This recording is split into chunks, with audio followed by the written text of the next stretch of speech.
ಮೊಸಳೆಗಳಿವೆ ಎಂಬ ಎಚ್ಚರಿಕೆಯನ್ನು ಮೀರಿ ದಾಂಡೇಲಿ ನಗರದ ಹಳೆ ದಾಂಡೇಲಿಯಲ್ಲಿ ಕಾಳಿ ನದಿಗಿಳಿದು ಹುಚ್ಚಾಟ ಮೆರೆಯುತ್ತಿರುವ ಯುವಕರು ಈಗಾಗಲೇ 5 ಬಲಿ ಪಡೆದುಕೊಂಡ ಕುಖ್ಯಾತಿಗೆ ದಾಂಡೇಲಿಯ ಮೊಸಳೆಗಳು ಪಾತ್ರವಾಗಿರುವುದನ್ನು ನಾವು ನೋಡಿದ್ದೇವೆ.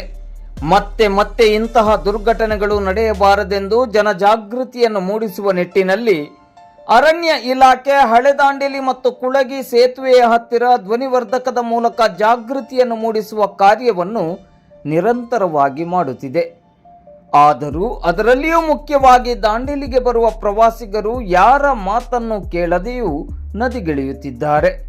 ಇಂದು ಗುರುವಾರ ಸಂಜೆ 5 ಗಂಟೆ ಸುಮಾರಿಗೆ ಹಳೆ ದಾಂಡೇಲಿಯಲ್ಲಿ ಕಾಳಿ ನದಿಗಿಳಿದು ನದಿ ಮಧ್ಯದಲ್ಲಿ ಹುಚ್ಚಾಟ ಮೆರೆಯುತ್ತಿದ್ದದ್ದು ಕಂಡುಬಂದಿದೆ.